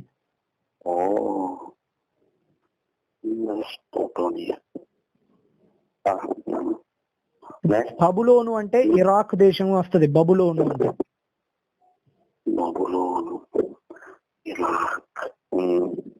పర్షియా అంటే ఇరాన్ అని వస్తుంది. పర్షియా పేరు మనం నేను చిన్నప్పుడు ఏదో చందమామలో విన్నాం. పర్షియా అంటే ఇరాన్ దేశం. ఇవన్నీ బైబిల్లో ఉన్నాయి. ఇవన్నీ బైబిల్లో ఉన్నాయి. అంటే ఇవన్నీ అరామి అని ఉన్నాయా, సిరియా అని ఉన్నా? అందులో సిరియా అని ఉంటది, అరామి అని ఉంటది. పాత నిబంధన ప్రారంభ గ్రంథాల్లో అరామి అని ఉంటది, యెషయా గ్రంథంలో సిరియా అని ఉంటది. ఓకే ఓకే, చూసావా ఎంత క్లారిటీ. థ్యాంక్ యూ నాన్న. ఎందుకంటే బైబిల్ కాలానుగుణంగా రాయబడింది. ఈ రోజు మా గుంటూరుని నేను గుంటూరు అంటున్నా, మా తాతల కాలంలో గర్తపూరి అనేవాళ్ళు. నాకు అవుట్ ఆఫ్ ఇండియా సార్, ఇండియాలో విషయాలు కూడా తెలుస్తున్నాయి. చెప్తున్నానండి, ఇప్పుడు నెల్లూరు అంటున్నారు, అంతకు ముందు సింహపురి అనేవాళ్ళు. తెలుసు, కానీ గుంటూరు విషయం కర్తపురి అంటారు. గుంటూరు పేరు కర్తపురి. గర్తపురి. గర్తపురి చెప్పలేదు నాన్న. ఏలూరుని ఏలాపూరి అంటారని తెలుసు, హైదరాబాద్ ని భాగ్యనగరం అంటారని తెలుసు, నెల్లూరుని సింహపూరి అంటారని తెలుసు, కానీ గుంటూరుని గర్తపురి అంటారండి. నేను ఎందుకు ఇవన్నీ చెప్తున్నానంటే ఆ కాలంలో ఆ పేరు పెట్టి పిలిచారు, ఈ కాలంలో ఇప్పుడు, కానీ ఆ ప్లేస్ ఈ ప్లేస్ ఒకటే. అలాగనే బైబిల్లో ప్రారంభంలో అరామి అనేవాళ్ళు, తర్వాత సిరియాగా మారింది, ఈ రోజు కూడా సిరియాగానే ఉంది. ఇప్పుడు సిరియా ఇవన్నీ కూడా క్రైస్తవ దేశాలు కదా? కాదయ్యా, సిరియా అనేది పక్కా ఇస్లామిక్ దేశం. అదేంటి? సిరియా గాని, ఇరాక్ గాని, ఇరాన్ గాని, పాలస్తీనా గాని, ఈజిప్ట్ గాని, లెబనాన్ గాని అన్ని కూడా ఇస్లామియా దేశాలు. మరి అవన్నీ ఒకప్పుడు కాదు కదా. కాదు, ఒకప్పుడు కూడా అవి క్రైస్తవ దేశాలు ఏం కావు. ఒకప్పుడు కల్దీయులు నివసించే వాళ్ళు ఆ దేశాల్లో. వాళ్ళెవరు? కల్దీయులు అంటే కాల్డియన్స్ అంటారు, చల్డియన్స్ అంటారు వాళ్ళు ఇంగ్లీష్ లో. నెబుకద్నెజరు, బబులోను మహా సామ్రాజ్యాధిపేతనైన నెబుకద్నెజరు గారి వంశ తాలూకా జనాంగాలు అవన్నీ. అంటే ఇప్పుడు ఏం లేవు ఆ మతాలు? ఆ మతాలు ఇప్పుడు ఏమీ లేవండి, అన్ని తుడిచిపెట్టుకుపోయినాయి. ఇప్పుడు ప్రపంచంలో మిగిలినవి క్రైస్తవ్యం, ముస్లింస్, ఇక హిందూ దేశం, ఇక మిగతా బౌద్ధం, జైనం, పారసీకం, జొరాస్ట్రియనిజం, షింటోయాజం, కన్ఫ్యూజనిజం, ఈ కొన్ని మిగిలినవి అంతే. కాలానుగుణంగా వస్తూ పోతూ ఉంటాయి అంతే. అది పాయింట్. కరెక్ట్. నాన్న ఒక్క ప్రశ్న అడుగుతాను నాన్న. అడగండి పంతులు గారు, మీ తండ్రి లాంటి వాళ్ళు మీరు, అడగండి. నాకు ఎప్పటి నుంచో ఇది ఒక పెద్ద ప్రశ్న ఉంది. అడగండి. కామెంట్ చేయను కానీ మనసులో ఉండిపోయింది. అడగండి వాళ్ళేవారు. మీరు బైబిల్లో ఏది అడగాలనుకున్నా నన్ను అడిగేయండి. ఎందుకంటే మీకు అక్కడ నువ్వు మాట్లాడేటప్పుడు మా స్వామి వచ్చాడు, నీ మాటలు వినిపించి చూడు ఎంత స్ట్రాంగ్ ఉన్నాడు, ఇలా ఉండాలి అని అన్నాను. నేను అడగాలనుకున్నది ఏంటంటే ఆహారం విషయంలో జీసస్ లేదా బైబిల్ ఏం చెప్పింది? How it guide you? Food విషయంలో గైడ్ చేసి. ముఖ్యంగా బైబిల్ గ్రంథం ఎక్కువగా మాట్లాడేది అండి 60 ఏళ్ల ఈ చిన్న బ్రతుకు కంటే కూడా అనంతమైన ఆత్మ గురించి బైబిల్ ఎక్కువగా చెప్పే ప్రయత్నాలు చేస్తుంది. నిజమే, కానీ మరి మనం ఇక్కడ ఉండే ప్రవర్తన బట్టి కదా అక్కడ ఉండగలము. ఇక్కడ ప్రవర్తన వేరు, ఆరోగ్యం వేరండి. ఆరోగ్యానికి ప్రవర్తనకి సంబంధం ఉండదు. ఇకపోతే తినే ఆహార వ్యవహారాలు అంటారా? అంటే ఇప్పుడు మనము తినేదాన్నే ఇంగ్లీష్ లో చెప్తారు, what you eat that you అని. ఇంగ్లీష్ సామెతలు పక్కన పెట్టండి. నీకు అనేది ఇది సంస్కృతంలో కూడా చెప్తారు, ఆహారం శుద్ధ సత్వం అని చెప్పి. ఎందుకంటే మనం ఏం తింటామో దానికి తగ్గట్టే మన ప్రవర్తన ఉంటుంది కదా. ఇప్పుడు నేను పండ్లు తిన్నాను అనుకో చెమటలు పడతావు, అదే ఆవకాయలు తిన్నాను అనుకో మసాలాలు తినుకో చెమటలు పడతాయి కదా. పంతులు గారు ఒకటి, మాంసం తినే వాళ్ళలో మంచిగా బ్రతికే వాళ్ళు ఉన్నారు, శాకాహారం భుజించే వాళ్ళలో మర్డర్లు చేసే వాళ్ళు ఉన్నారు, బోలు మంది ఉన్నారు. ఎందుకు?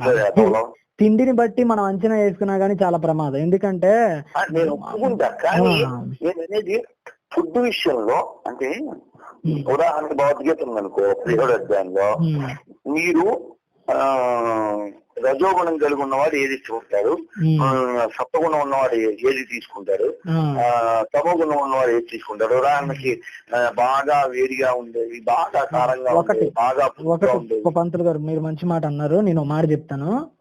ఇప్పుడు ఒకటి పంతులు గారు, బైబిల్ అనేది ప్రపంచవ్యాప్తంగా అమెరికా నుంచి అలాస్కా వరకు విస్తరించిన ఏకైక గ్రంథం ఇది. కాబట్టి ఇప్పుడు ఒక ప్రాంతంలో కొన్ని దొరికితే మరొక ప్రాంతంలో అవి దొరకపోవచ్చు. ఉదాహరణకి ఇజ్రాయెల్ అంజూరపు కాయలు దొరుకుతాయి, ఈ రోజు భారతదేశంలో దొరకలేవు అవి. అదేవిధంగా అక్కడ దొరికినంత విస్తృతంగా ఇక్కడ దొరకవు అంజూరపు కాయలు. దొరకవు. అందుకనే చెప్తున్నా, నీకు ఏదైనా ఒక పండు గురించి మాట్లాడంటే అది అన్ని దేశాలు అవైలబుల్ ఉండకపోవచ్చు. పండ్లు అనడం వేరు, ఆ పండు అనడం వేరు కదా. అదే నేను అనేది అదే. బైబిల్ ఏమని చెప్తుందంటే, ఎక్కువగా బైబిల్లో పాత నిబంధన యూదులు వాక్య భాగంలో మిద్రాష్ అని, తాల్ముద్ అని 2 గ్రంథాలు రాసుకుంటారు వాళ్ళ ఆచార వ్యవహారాలకు సంబంధించి. మిద్రాష్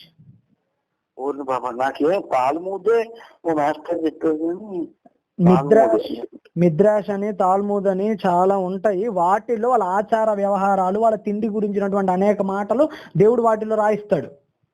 ఇవన్నీ ఎందుకు దీనిలో రాయించలేదంటే, ఇవి అనేక దేశాల్లో ఇప్పుడు ఆ ఇజ్రాయెల్ దొరికినవి దొరకపోవచ్చు అన్ని దేశాల్లో. కాబట్టి ఏదో ఒకటి ఇదేదేనండి అని కనుక రాయిస్తే అది మిగతా దేశాల్లో దొరకపోతే కష్టం అయిపోయింది మానవ బ్రతుకు.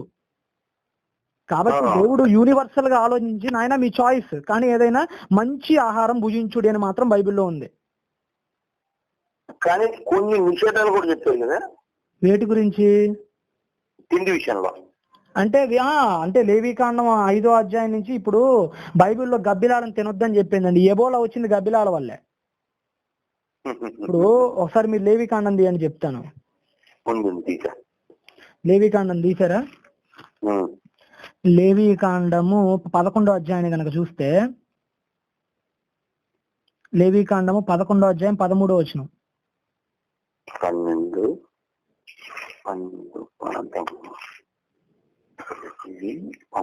13లో 11:13 పక్షులలో వీటిని హేయములుగా ఎంచుకోండి అని చెప్పాడు. నువ్వు 11వ అధ్యాయం చెప్తున్నావా? 11వ అధ్యాయము లేవియ కాండము 13వ వచనము. 11లో 13 ఎస్. నేను వేరే నా దగ్గర ఇంకో బైబిల్లో ఉంది, అందులో అండర్లైన్ చేశాను. మీరు పక్షుల్లో హేయములుగా ఎంచుకోండి అని చెప్పాడు. ఇవన్నిటి గురించి మాట్లాడుతూ ఒక్క నిమిషం మంతులు గారు, అవన్నీ మీకు చెప్పే సమయం కాదు. 18వ వచనం నాకు తెలుసు, ఇది అండర్లైన్ చేశాను. పంతులు గారు 18వ వచనం చదవండి. ఇందులోనే శంకుబుడ్డి కొంగ, విధమైన కొంగ, కుకుడు గువ్వ, గబ్బిలము అన్నాడు. అంటే గబ్బిలాన్ని దేవుడు హేయంగా ఎంచుకోమన్నాడు. ఈ రోజు ఎబోలా వైరస్ వచ్చింది, గబ్బిలాలు 100కు పైగా వైరస్లని తీసుకువెళ్ళి అతి ప్రమాదకరమైన జీవులవి. అసలు కాకి తినద్దన్నారు, గద్ద తినద్దన్నారు, కోకిలు తినద్దన్నారు. ఎక్కడ కంటెంట్ అదేంటో చెరువు గొడ్ల గోబ, గబ్బిలాలను తినొద్దన్నాడు. వీటన్నిటిని కూడా వేటిని తినకూడదు, వాటన్నిటి గురించి రాయిస్తున్నాడు గబ్బిలాల గురించి. చాలా వివరంగా చెప్పారు. తినొద్దు అన్నాడు, అవి తినొద్దు అన్నాడు దేవుడు. ఏదైతే తినొద్దు అన్నాడు అది తిన్నారు కాబట్టి ఈ రోజు ఎబోలా వైరస్ వచ్చింది. బాగా చెప్పు. యెషయా గ్రంథం ఒకసారి చేయండి, మీరు ఇంకో మాట చెప్తాను. ఏమనుకోవద్దు, ఒక్క నిమిషం. ఇక్కడ ఏం చెప్పారంటే, మీరు తినదగిన జంతువుల్లో ఏదైనా చచ్చనేర్లా దాని కలేబరమును ముట్టువాడు సాయంకాలం వరకు అపవిత్రులను. ఎందుకు అపవిత్రంగా ఉన్నామంటే కొన్ని బ్యాక్టీరియాలు అనేవి చచ్చిపోయినప్పుడు స్ప్రెడ్ అవుతాయి కాబట్టి నాయన బ్యాక్టీరియాలు అనేది మీకు సోకకుండా ఉండాలి కాబట్టి కొన్ని నియమాలు, కొన్ని నిబంధనలు చెప్పాడు. దూరంగా ఉండు అని కొన్ని నియమ నిబంధనలు చెప్పాడు అక్కడ. ఫుడ్ బయట రాస్తే బాగుంది. ఇది ఒకటి ఏం చెప్పాడంటే ఇంకో మాట చెప్పాడు. తరువాత కలేవరంలో కొంచెం వాటి మీద పడిన ఎట్లా ఇక్కడ ఏం చెప్పాడు, మీకు అభిప్రాయం అయితే విస్తారమైన నీళ్లు గల ఓటలో గాని వంటలో గాని కలేబరం పదను, ఆ నీళ్లు అపవిత్రం కావు, కానీ కలేబరం తగిలింది అపవిత్రమగును. వాటి కలేబరంలో కొంచెం విత్తుకొచ్చి ఉత్సవం పదను, అవి అపవిత్రం కావు. మీరు తినదగిన జంతువుల్లో ఏదైనా చచ్చిందా దాని కలేబరం ఉట్టుకొని సాయంకాలం అపవిత్రం, దాని కలేబరంలో ఏదైనా తినవాడు తన బట్టలు ఉదుక్కుని సాయంకాలం వరకు అపవిత్రుడును. ఎందుకు అక్కడ బైబిల్లో ఒకటి పంతులు గారు, అక్కడ అపవిత్రం అన్న ప్రతి చోట అర్థం ఏంటంటే వాళ్ళు కొన్ని బ్యాక్టీరియాలకు గురైపోతారు. అందుకని చచ్చిపోయిన తర్వాత కూడా మన పెద్దల శవాన్ని చూసి వచ్చిన తర్వాత కాళ్ళు నీళ్లు కడుక్కొని స్నానం చేసి లోపలికి రమ్మంటారు. ఎందుకంటారు, ఆ శవాన్ తాలూకా ఏమన్నా చచ్చిపోయినప్పుడు స్ప్రెడ్ అయ్యే బ్యాక్టీరియాలు మన దగ్గరికి వస్తే మనం ఇబ్బంది పడతాం కాబట్టి. అలాగనే బైబిల్లో కూడా దేవుడు ఇలాంటి ఎన్ని జాగ్రత్తలు ఎందుకు చెప్తున్నాడంటే బ్యాక్టీరియాలు సోకి వ్యాధిగ్రస్తులుగా కాకుండా వీళ్ళు ఉండగా ఆ రోజు ఏ వైద్య శాస్త్ర సిబ్బందులు అందుబాటులో లేరు కాబట్టి అలాంటి నియమాలనేమో ఆయన చెప్పాడు అప్పుడు. ఇంకేమైనా ఉన్నాయా మీకు బైబిల్లో? అంతేకాదు మీరు 29వ వచనంలో అయితే చిన్న పంది కుక్కుని గాని పందుల్ని గాని కూడా తినొద్దని చెప్తాడు. అవి తినబట్టే స్వైన్ ఫ్లూ అనేది వచ్చింది. అంతేకాదు పంతులు గారు, HIV AIDS వస్తుందని కూడా దేవుడు బైబిల్లో ఎప్పుడో చెప్పాడు. HIV AIDS గురించి కూడా దేవుడు ఎప్పుడో బైబిల్లో చెప్పాడు. సామెతల గ్రంథం 5వ అధ్యాయంలో ఉంటుంది, చూసుకోండి. సామెతల గ్రంథం 5వ అధ్యాయంలో ఎయిడ్స్ వచ్చిన వాడి లక్షణాల గురించి రాసుకుంటే మంచి విషయం. సామెతల గ్రంథం 5వ అధ్యాయంలో వ్యభిచారం చేస్తే వచ్చే ప్రతిఫలం గురించి మాట్లాడతాడు. మాట్లాడి 5వ అధ్యాయంలో చూడండి, 5వ అధ్యాయం 3వ వచనం సామెతల్లో తీసారా? ఎందుకంటే మళ్ళీ ప్రతిసారి అలా డైరెక్ట్ గా వెతుకున్నాను. నాకు సామెతలు చాలా ఇష్టం. సామెతలు 5వ అధ్యాయం 3వ వచనం.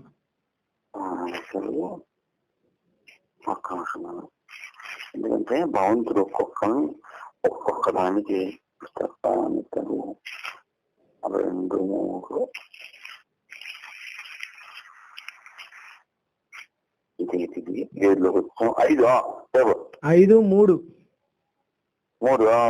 జార స్త్రీ పెదవుల నుండి తేనె కారును.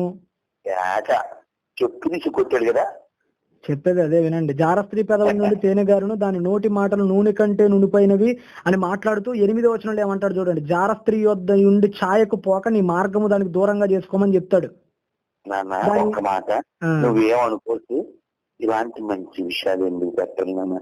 అసలు బైబిల్ పట్ల ఎంత వ్యతిరేక పరిస్థితి కల్పిస్తున్నారన్న జనం. అదేనండి నేను చెప్పేది అదే అంటున్నారు. బైబిల్ వాడుకునే వాళ్ళే కానీ ఎప్పుడైనా ఇలాంటిది పెట్టేదండి?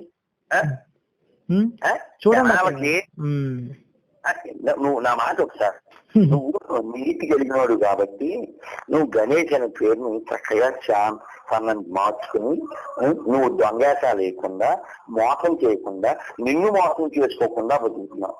మరి ఈ 100లో 1000లో నీలాంటి వాళ్ళు ఎంతమంది ఉన్నారు?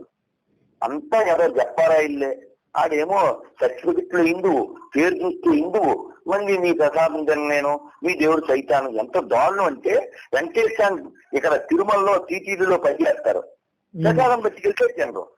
నీకు దేవుడు వెంకటేశ్వర, నీకు దేవుడు కాదు సరే, మరి ఆ గుళ్ళో ఇచ్చే జీతం కావాలా? జనాలు హిందువులు హుండీలో ఇచ్చే జీతం కావాలా?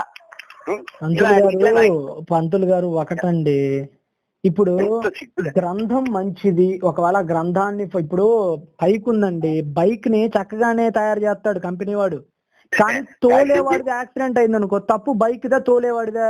బాధితో కానీ నువ్వు నమ్ము. ఇప్పుడు నాకే కాదు, నువ్వు కావాల్సి ఏ హిందువునన్నా సరే ఇలా తిరిగే వాళ్ళతో మాట్లాడు. అసలు క్రైస్తవుల పట్ల సదభిప్రాయమే లేకుండా చేశారు తెలుసా నీకు?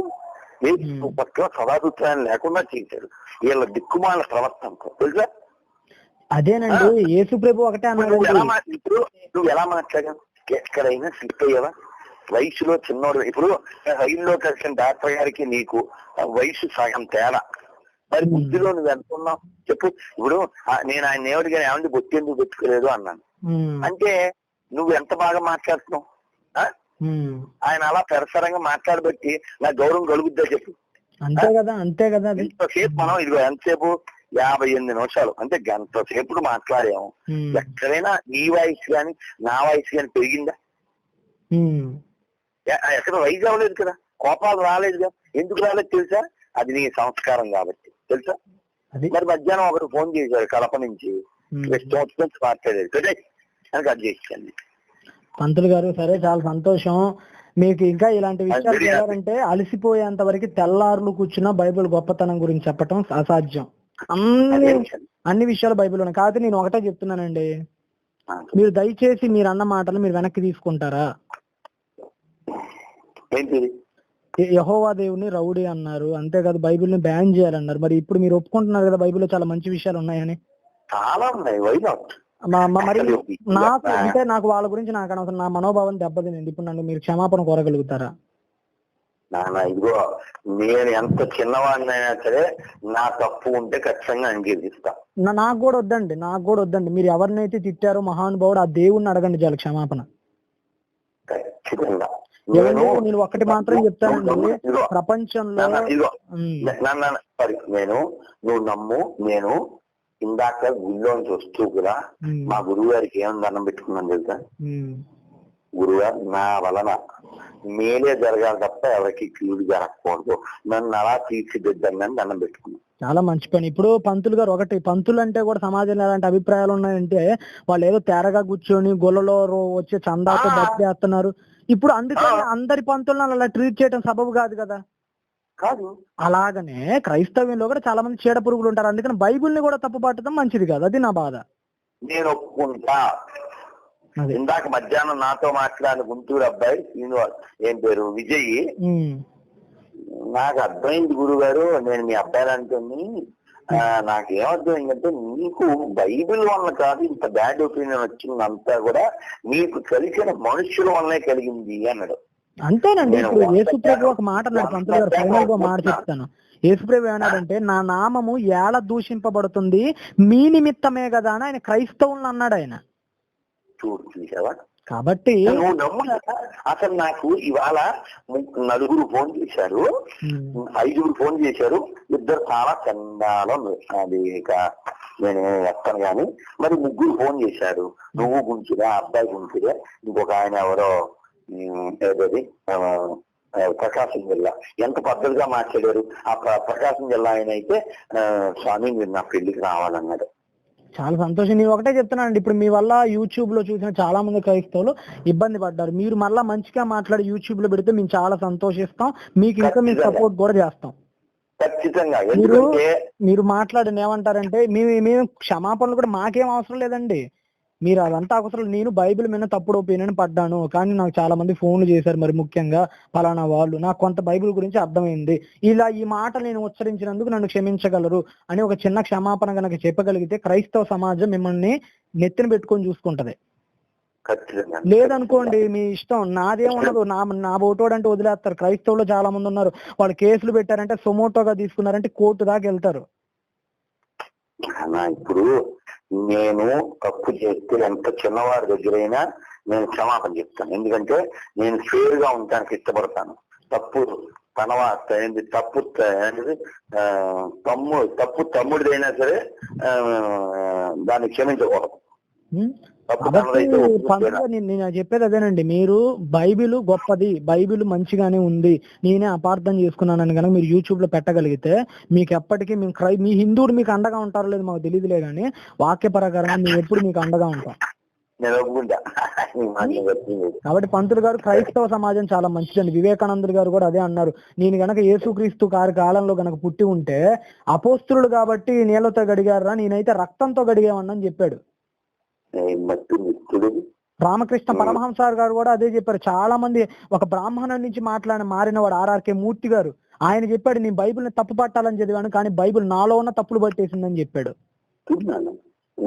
బ్రాహ్మణుల నుంచి ఎంతమంది మారారండి, ఎంతో మంది మారి క్రీస్తుకి ఈ రోజు నమ్మకంగా పనిచేసే వాళ్ళు చాలా మంది ఉన్నారు. కాబట్టి పంతులు గారు, మీరు కనుక దయచేసి ఆ సహాయం ఒకటండి, నన్ను ఇలా మార్చి క్రీస్తేనండి. ఎందుకో చెప్పనా, నువ్వు డ్రామాలు ఆడట్లేదు, నేను దొంగ వేషాలు వేయట్లేదు, నువ్వు నీ పేరు మార్చుకున్నావు, నీ మతి మార్చుకున్నావు, నీ మార్గం మార్చుకున్నావు, దానికి తగ్గట్టు జీవిస్తున్నావు. వాళ్ళు పై కబుర్లు చెప్తున్నారు. మోజెస్ చౌదరి ఏంటి, బుద్ధి లేకుండా. మేము వాళ్ళని ఖండిస్తామండి. మేము యేసుప్రభుని ఎందుకు సిలువేసింది, యేసుప్రభుని ఎందుకు సిలువేసింది, ఆయన కొట్టమని చెప్పాడు, తిట్టమని చెప్పాడు, కుడి చెంప మీద కొడితే ఎడం చెంప తీపిమని చెప్పాడు ఆయన. ఎవరు? యేసుక్రీస్తు వారు. ఆ మాట చెప్పింది గాంధీ గారు కదా, యేసుప్రభు వారు చెప్పారు ఆ మాట. సొసైటీలో ఎక్కడైనా ఇలాంటి ఇది ఏం నిజంగా అసలు చాలా దారుణం. ఏమండి, షేక్స్పియర్ గారు కూడా face is index of mind అని చెప్పాడు, అది బైబిల్ ఎప్పుడో చెప్పింది. ఇకపోతే మన గాంధీ గారు కుడి చంపిన కూడా ఎడం చంప తిప్పను, అది బైబిల్ ఎప్పుడో చెప్పింది. గాంధీ గారు గాడ్స్ దగ్గర కాల్చినప్పుడు కూడా హే రామ్ వీళ్ళని క్షమించేయమంటాడు ఆయన. ఆ మాట కూడా బైబిల్ నుంచే తీసుకున్నారు. యేసుప్రభు వారు సిలువేసినప్పుడు శిస్తుని క్షమిస్తాడు, అదే ఆయన మార్గదర్శకంగా తీసుకున్నాడు అక్కడ. అంతేకాదు, యేసుప్రభు వారిని రాజుగా చేస్తానంటే నీ కిరీటం నాకు వద్దురా, నీ పరిచర్య చేయటానికి వచ్చా గానీ పరిచర్య చేయించుకోవడానికి రాలేదంటాడు. గాంధీ గారు కూడా ప్రధానమంత్రి పదవి ఇస్తానంటే అందుకని తృణీకరించాడు.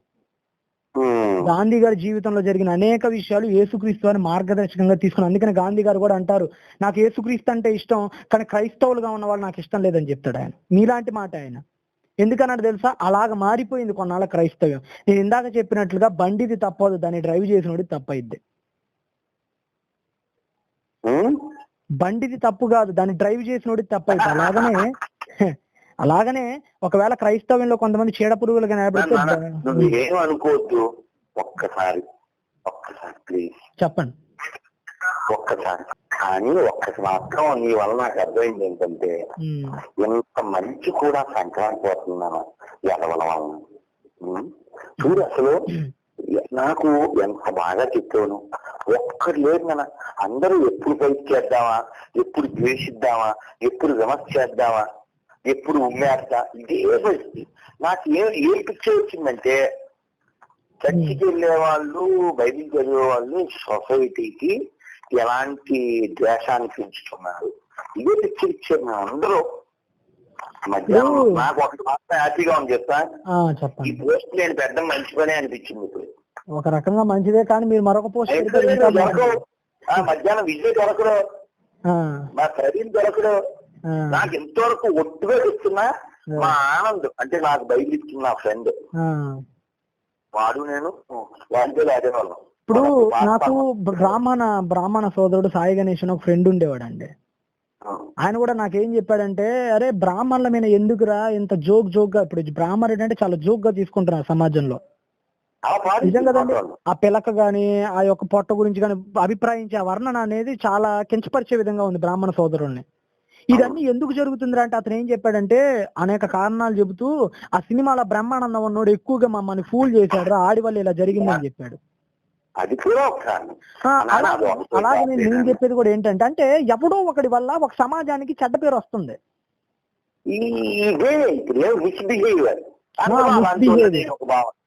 కానీ ఒకటి పంతులు గారు చెప్తున్నాను, మాస్టర్లో కూడా ఇలా గ్రిప్ ఉంది, పద్ధతిగా మాట్లాడేది దొరకలేదు. నువ్వు నమ్మునానా, ఎవరంటే మామిళ్ళపల్లి అని పాలకొల్లు పక్కన ఒక పల్లెటూరు, అక్కడ ఒక గుడి, దాని చుట్టూ 7 చర్చిలు. వాళ్ళంతా పాపం ఎస్సీలు.